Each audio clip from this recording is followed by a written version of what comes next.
Olá, eu sou Patrícia Paiva, professora do Departamento de Agricultura da UFLA. Dando sequência às aulas da disciplina Paisagismo e Jardinagem, nessa aula nós vamos falar sobre gramados. Essa aula ela vai ser dividida em duas partes. Nessa primeira parte falaremos de gramados e numa segunda parte sobre os gramados esportivos. Inicialmente, as gramíneas elas eram utilizadas apenas em campos, em pradarias e como pastagens. São espécies que suportam muito bem o pisoteio e, logicamente, nesse caso, elas serviam de alimento. Mas, com o tempo, esse uso também ele foi aprimorado, foi modificado. A partir da Idade Média, as gramíneas passaram a ser utilizadas em jardins, em áreas de piquenique e alguns espaços esportivos, algumas atividades que eram feitas naquela época. No início, para manter a altura dessas plantas, elas eram amassadas. Eles utilizavam pilões que iam socando a grama como se fosse um pisoteio muito intenso, ou então deixava que ela fosse realmente muito pisoteada. Com isso, conseguia se manter um porte baixo dessas plantas. Naturalmente, as espécies de grama elas podem chegar até uns 30 a 35 centímetros de altura, se não houver nenhum corte. Hoje, o que nós vemos os gramados, elas são bastante baixas porque nós fazemos cortes frequentes. Bom, com o tempo, essa prática de socar, de amassar, era algo que foi ficando um pouco difícil. E aí descobriram que poderia utilizar a foice para fazer o corte. Então, eles literalmente roçavam com foice os gramados e com isso mantinha as áreas com uma altura mais interessante, mais baixo, para as atividades que eles conseguiam e que tinham costume de fazer naquela época. Com o tempo, logicamente, os usos dos gramados foram evoluindo e hoje os gramados eles são utilizados em residências, em praças, em parques, em diferentes áreas e com objetivos diferentes. Neste caso, quando se trabalha em parques, praças, residências, elas são utilizadas para facilitar o clareamento, o alongamento dos espaços, ela faz aquela cobertura do solo, preenchimento do solo entre as espécies maiores, entre árvores e entre arbustos, como nós podemos ver na imagem de baixo. Também ela é utilizada na contenção de taludes, então ela é um auxílio para a proteção contra a erosão, como nós podemos observar na imagem superior, em que um talude próximo a um córrego, ele foi totalmente revestido com gramas. E é muito comum nós vermos isso também nas rodovias, nos taludes de rodovias. Isso porque as gramas elas são espécies rizomatosas e elas vão crescendo então e vão criando uma rede entrelaçando o solo, e isso faz com que se firme o solo, controlando e evitando a erosão nessas áreas. Um outro uso que nós temos também, que é bastante explorado, é o uso em áreas esportivas. E como eu já disse, nós vamos ter uma aula específica para mostrar como os gramados são utilizados nessas áreas. Existem várias espécies de gramas, mas algumas são mais utilizadas atualmente, principalmente em jardins e nessas áreas esportivas. Nós destacamos para vocês aquelas que são as mais comuns. A primeira delas é a mais comum que nós temos em jardins e em paisagismo, é a esmeralda. Ela é uma grama de folhas finas, bastante delicada, com um verde bastante atrativo, e a maioria das áreas que nós vemos hoje em praças, em parques, em jardins residenciais é plantado com ela. Uma outra espécie que nós temos é a grama São Carlos. Essa grama, ela já é uma grama de folha larga e ela é bastante indicada para regiões frias, para locais mais altos e também locais com meia sombra. A outra grama, a grama batatais, ou chamada também de grama de pasto, é aquela grama de folha larga, mas que apresenta algumas pilosidades na folha. isso acaba incomodando um pouquinho para deitar na grama, a gente acaba ficando meio coçando. É uma grama que já foi muito utilizada no passado, porque é uma grama nativa, ela é extraída principalmente de regiões próximas a rios, em áreas de pastagem, então se extraía, levava e plantava no jardim. Como isso não é permitido mais atualmente, então hoje a gente já não encontra tantos jardins cultivados com a batatais. E a esmeralda acabou substituindo essa grama, porque é a grama que nós encontramos com maior facilidade, com bom preço comercialmente. Ela tem folhas mais finas, é mais delicada e não tem esse incômodo da pilosidade. A outra grama que nós temos é a Santo Agostinho, que é uma grama também de folha fina, média. É a grama que adapta muito bem regiões litorâneas. Então, nos jardins próximos no litoral, é aquela que vai crescer, que vai desenvolver melhor. Ela tem uma adaptação maior àquela região, ao ar salino, ao solo mais salino. A outra grama que nós temos é a bermudas, que é uma grama de folha muito fina, muito delicada, é verde um pouco mais clara do que a esmeralda e é a grama mais utilizada nos campos esportivos. E a zoysia é a chamada grama japonesa também, ela já foi muito utilizada na década de 70 para a década de 80 e é utilizada em jardins orientais. Essa grama ela tem folhas muito finas, mas ela vai crescendo, formando certos montículos. Então o jardim ele fica totalmente ondulado. A gente não consegue ter um gramado muito nivelado com essa grama. Característica dela é esse crescimento livre formando essas ondulações. A grama bermudas, como nós dissemos, é a grama mais comumente utilizada nos campos esportivos. É uma grama mais cara, ela cresce menos, o que é interessante porque isso vai exigir menos mão de obra para corte, ela dá um fechamento melhor, dá uma coloração melhor. Como nós podemos ver, né, o Maracanã é plantado com essa grama, como nós temos outros campos, como o campo de golfe, turf, o próprio tênis em quadra gramada e vários outros esportes se trabalha com ela. Vocês vão perceber que as gramas elas têm variedades, então sempre há programas de melhoramento com a ideia de produzir novas variedades com características que podem melhorar a qualidade, principalmente do jogo, da aparência e do jogo que ela vai proporcionar aos jogadores que estão utilizando esse espaço. Por exemplo, no caso da bermudas, é muito comum essa variedade, a Tifton 419, como depois dela foi lançada a Celebration, que foi utilizada em vários estádios no Brasil. Nós temos a Zion, a Dio e várias outras variedades comuns no mercado. Então, aquela pessoa que está trabalhando com isso, é interessante que tenha esse conhecimento. Não basta só buscar a grama, mas buscar também variedades e verificar a adaptação da variedade ao esporte, no caso da grama bermudas, e também a adaptação à região, ao clima do local onde ela vai ser plantada. O plantio dos gramados pode ser feito de diversas formas. Então, nós vamos apresentar para vocês algumas das opções que nós temos. A primeira é que muitas vezes as pessoas procuram por aparentemente ser uma forma mais barata, é por meio de sementes. Mas as sementes, elas têm baixo poder germinativo, pelo menos o que tem no mercado. Demora bastante para o fechamento do terreno, com isso o terreno fica aberto para desenvolvimento de plantas daninhas, erosão. No caso de casas, de residências, a chuva, a água pode espirrar e causa bastante sujeira, suja as paredes, mas fica essa ideia do baixo custo. Mas é aquela ideia, muitas vezes, as sementes é o barato que sai caro.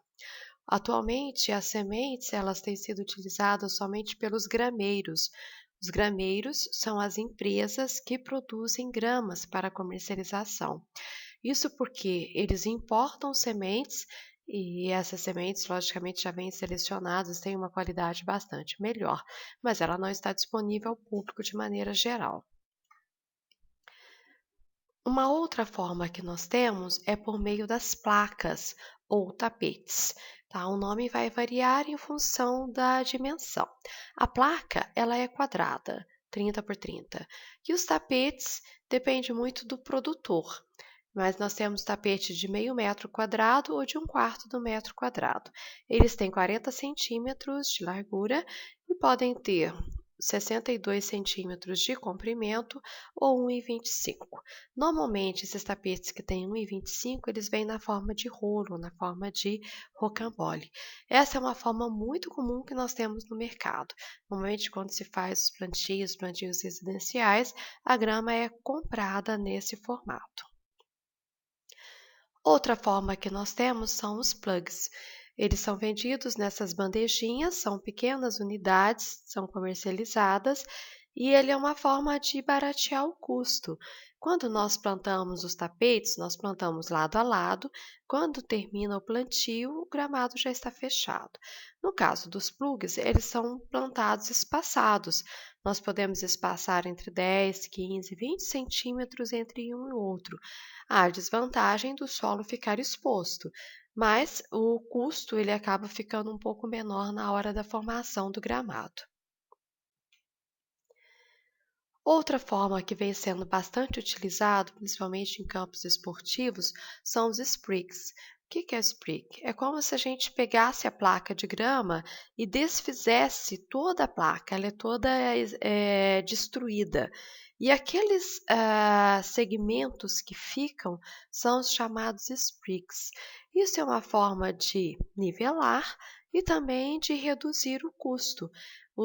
Muitos dos estádios têm sido feitos nesse formato.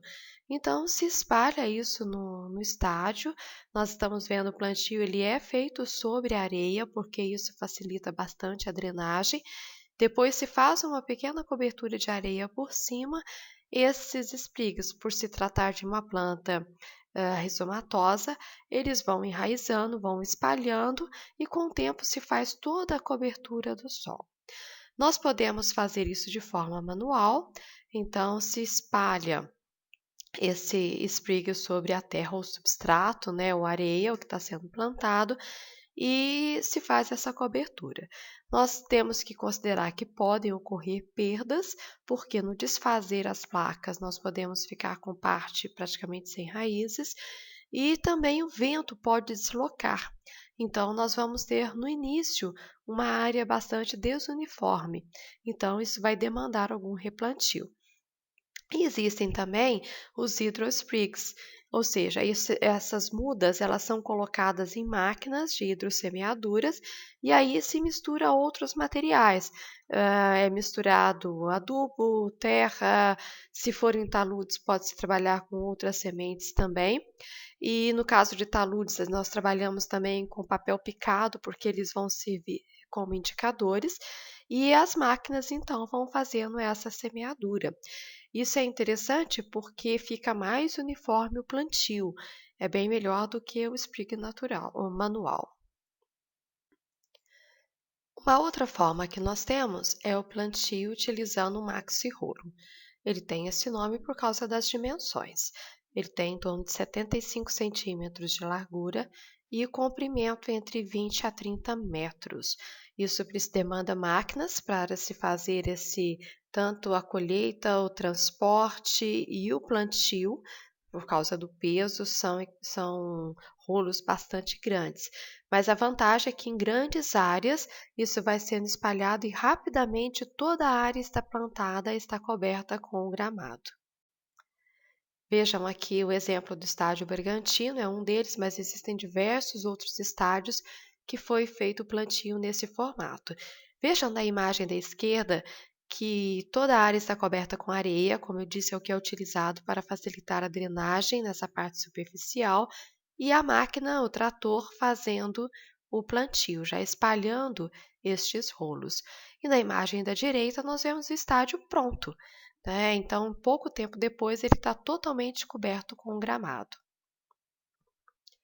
As áreas de produção são chamadas de grameiras e os produtores grameiros, eles estão concentrados atualmente principalmente no interior do estado de São Paulo, Mas existem diversas regiões, por exemplo, nós temos uma produção bem próxima aqui no caminho para bom sucesso. Geralmente são áreas mais planas, irrigadas e que recebem todos os cuidados para a produção de gramas com qualidade.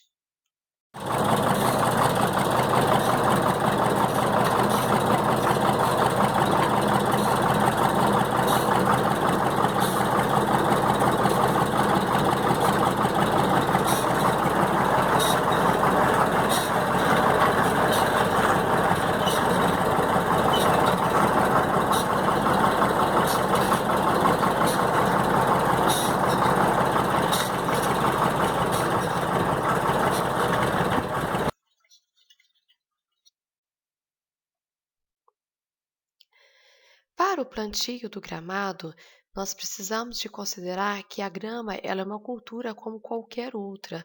E isso é um grande erro que se faz. Às vezes imagina, é grama, então é só jogar no solo. Não, os tratos culturais eles têm que ser feitos como nós fazemos para qualquer outra cultura, independente da dimensão da área. Em grandes áreas, nós temos que fazer o revolvimento do solo. Para isso, se trabalham com equipamentos, com tratores, e em áreas pequenas, a própria enxada nos auxilia a fazer esse revolvimento, para descompactar o solo, para revolver, para quebrar torrões maiores. Então, como preparo da área de plantio, é fundamental fazer o revolvimento do solo, como também nós precisamos de fazer uma análise desse solo, para então fazer a correção, fazer a adubação. Fazemos também o controle de plantas daninhas antes do plantio, que é o período mais recomendado, porque é bastante complicado se fazer o controle de plantas daninhas num gramado já formado. Então, é interessante fazer isso bastante antes. Depois do revolvimento do solo, às vezes nós esperamos que as plantas daninhas brotem e aí se faz a aplicação de herbicida.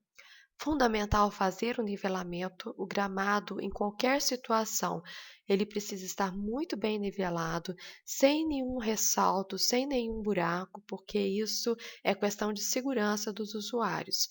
E também é fundamental fazer a drenagem. Então, dependendo da área que nós estamos plantando, e áreas esportivas, isso é regra, tem que se fazer a drenagem para não acumular água nesse gramado. Após feito o plantio também, não basta só jogar a placa de grama e esperar que a chuva contribua e achar que ela vai brotar, porque essa é uma mentalidade mais antiga que a gente tem de plantio de gramados. É fundamental fazer irrigação, continuar a fazer adubação, controle fitossanitário, adubação de cobertura, cobertura com terra para fazer um acabamento, fazer nivelamento. Então, existem várias práticas que são fundamentais de ser feitos nesta área. Então, eu estou chamando a atenção porque a ideia antiga é que o gramado é outra cultura, então basta jogar a placa de grama e tudo se resolve. Não, nós precisamos tratar o gramado como uma cultura agrícola e todas aquelas práticas que nós já aprendemos que é feito para uma cultura, é feito também para o plantio de gramados. Vejam, aqui está sendo feito a calagem é um talude, está recebendo a calagem de acordo com o que foi recomendado pela análise de solo. Também é fundamental a adubação. Dependendo do tipo de solo, nós podemos misturar outros materiais, substratos, matéria orgânica. Então, mesmo procedimentos, mesmos conhecimentos que nós utilizamos para outras culturas também são aplicados aqui. Observem no caso desse talude o nivelamento que foi feito. É importante se trabalhar muito isso, porque uma vez plantado o gramado, a gente não conserta erros. Então, tudo tem que ser preparado antes. Vejam aqui outro talude já totalmente nivelado para se fazer o plantio e Observem que é uma técnica que a gente utiliza para se fazer o plantio. Nós vamos pregando as placas ou os tapetes nesse talude. Isso porque, se não fizer isso, pela inclinação a placa pode ir escorregando. Então, nós geralmente utilizamos esse tipo de estaquinha, uma estaquinha de bambu que se decompõe mais fácil e vai fazendo esse como se fosse um prego. As placas vão sendo pregadas no talude. Tá? Então, é uma prática bem simples e bem comum. Uma vez a grama enraizada, se isso não se decompor, nós temos que voltar e arrancar essas estaquinhas. Então, como eu disse, é fundamental fazer o nivelamento. Então, nós temos essas réguas, olha na imagem da esquerda, as pessoas utilizando algumas réguas aqui, feitas de material bastante simples, são ripas, que facilitam, que auxiliam nesse nivelamento do terreno. Então, tenha em mente isso. Para que se consiga ter um gramado bastante bonito, visualmente atrativo, o nivelamento é uma prática muito importante. E não tem como ficar consertando depois. Já falamos também que é fundamental fazer a drenagem, fazer controle de plantas daninhas, que deve ser feita antes do plantio. Depois nós fazemos simplesmente correções. E outra prática muito importante é a aplicação de cupinicida, que normalmente nós fazemos antes também do plantio. Nós vamos ver que uma das principais pragas que nós temos no gramado são os cupins, e é interessante então fazer esse controle antes também do plantio. Com a manutenção dos gramados, nós temos alguns equipamentos que são utilizados para corte. Lembra que eu falei que inicialmente se trabalhava com o pisoteio, depois a foice, e hoje nós já temos uma indústria bastante forte que supre bastante esse mercado com equipamentos interessantes, equipamentos próprios para o corte dos gramados. Nós temos equipamentos manuais, como nós vemos do lado esquerdo, que é esse carretel espiral. E é interessante a gente ver aqui, nessa imagem do fabricante, eles colocam uma moça fazendo esse corte para poder mostrar que é bastante fácil, bastante leve. Mas na verdade não, principalmente se a grama estiver bastante alta, isso fica bastante pesado, exige bastante do braço para fazer esse corte. O mais comum que nós temos hoje nos gramados residenciais é trabalhar com essas roçadeiras. Nós temos a fio de nylon, que é utilizado para acabamentos. Então, próximo das calçadas, próximo do cimento, dos pisos, nós trabalhamos com ela. Ela não é interessante para se roçar todo o gramado, porque ela não tem uma potência tão grande e ela roça mascando a folha da grama. Então, isso facilita a entrada de doenças. Nas áreas mais extensas, o que nós recomendamos é trabalhar com a roçadeira de lâmina, que é essa da esquerda. Aí ela faz um corte mais perfeito do gramado, mas nós não podemos encostar a lâmina nos pisos ou nos passeios, porque pode arrebentar a lâmina e também pode estragar o piso. E nós temos também, como nós estamos vendo nas imagens da direita, o corte que é feito com tratores, de forma mecanizada. Esses são tratores, alguns dos exemplos que nós temos de tratores que foram desenvolvidos especificamente para cortar gramas nos gramados.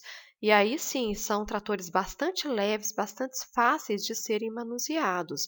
E nós temos tratores que é possível se acoplar carretinhas para transportar um adubo, por exemplo, e tem alguns tratores que têm coletadeiras atrás, ou seja, ele vai fazendo o corte do gramado e nesse recipiente já vai coletando as aparas do corte.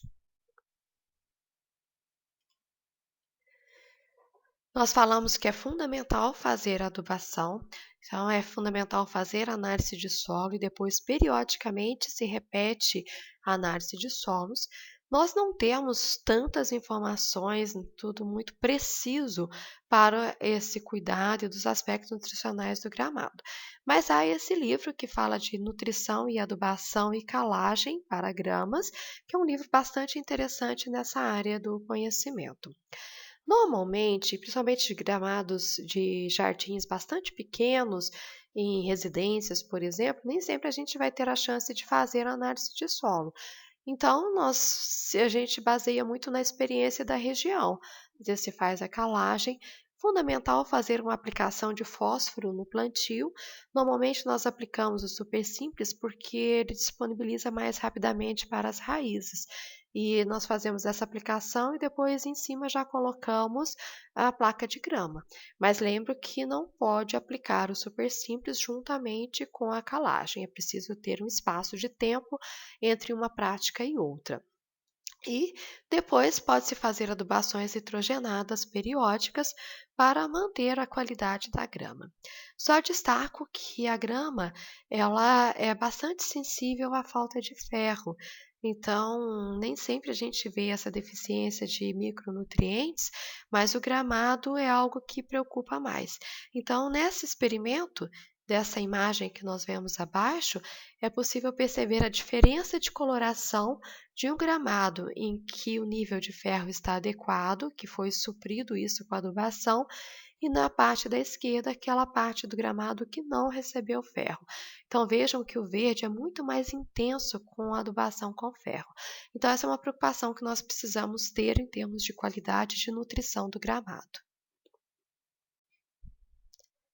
Normalmente é bastante complicado fazer o controle de plantas daninhas num gramado já implantado. O que nós recomendamos quando se está fazendo a implantação é fazer esse controle antes do plantio. O que é mais interessante? Nós prepararmos o solo e então fazer a aplicação de um herbicida. Depois de aplicado, nós podemos fazer o revolvimento desse solo. É interessante fazer uma irrigação para estimular que algumas sementes que ainda permaneceram ali possam brotar. E aí se faz então uma segunda aplicação. Então seria isso o mais interessante de ser feito. Mas quando o gramado já está estabelecido, nós não temos muitas opções de produtos que podem ser utilizados. Hoje nós temos comercialmente muito fácil de ser encontrado capina, que é bastante indicado para controle de tiririca, que é um dos grandes problemas que nós temos num gramado estabelecido. E nós temos também o Sempra, que é um herbicida utilizado para cana-de-açúcar e que se tornou bastante eficiente para controle, principalmente de tiriricas também nos gramados estabelecidos. E ele estava em processo de registro para os gramados, só que o custo dele é bastante elevado. O capina ele tem um custo mais baixo. Mas nós não vamos encontrar muitos produtos registrados e que sejam permitidos para uso nos gramados, principalmente no Brasil. Bom, existem algumas pragas que são comuns nos gramados. Um deles nós podemos encontrar algumas lagartas. Essas lagartas normalmente elas atacam em reboleiras e vão alimentando das folhas das gramas. Não é algo que seja universal, mas pode acontecer. Outra que nós temos também são as paquinhas. Também não é um ataque que a gente vê com tanta frequência, mas pode ter alguns gramados em que nós vamos identificar essa praga. Também a cigarrinha das pastagens também pode afetar os gramados em algumas áreas, algumas regiões. E o grande problema que nós temos são os cupins. Nós já advertimos que é interessante fazer a aplicação do cupinicida antes do plantio do gramado, para então nós começarmos a controlar essa praga. Nós vemos aqui uma imagem dos cupins, o que normalmente nós só conseguimos visualizar isso à noite. Então, com uma lanterna, nós conseguimos ver essa praga nos gramados. E esse é o dano causado. Os cupins, eles vão se alimentando principalmente da parte de baixo da folhagem. E aí nós conseguimos ver essas falhas que nós chamamos de mapas. Quando nós começamos a identificar esses mapas, áreas secas no gramado, isso possivelmente é um ataque de cupins. Então basta voltar à noite com uma lanterna e nós vamos identificar a praga. E aí então tem que novamente fazer o controle químico, identificando os ninhos e eliminando esses ninhos do gramado. Em relação a doenças, o que é mais comum é a risoctoniose, e isso ocorre bastante nos gramados de clima quente, em regiões de clima quente. A risoctoniose é identificada por essas manchas no gramado. O gramado vai se tornando amarelado. É diferente do cupim que seca o gramado, a grama fica bastante seca. Aqui não, nós vamos identificando o amarelecimento. Também acontece em áreas, tá, então vai acontecendo em pequenas áreas e isso vai estendendo ao longo do gramado. Existem algumas condições que são mais favoráveis para ocorrer a risoctoniose, que é a baixa temperatura. Baixa temperatura no caso dos gramados nós consideramos em torno de 10 a 16 graus, isso no período da noite.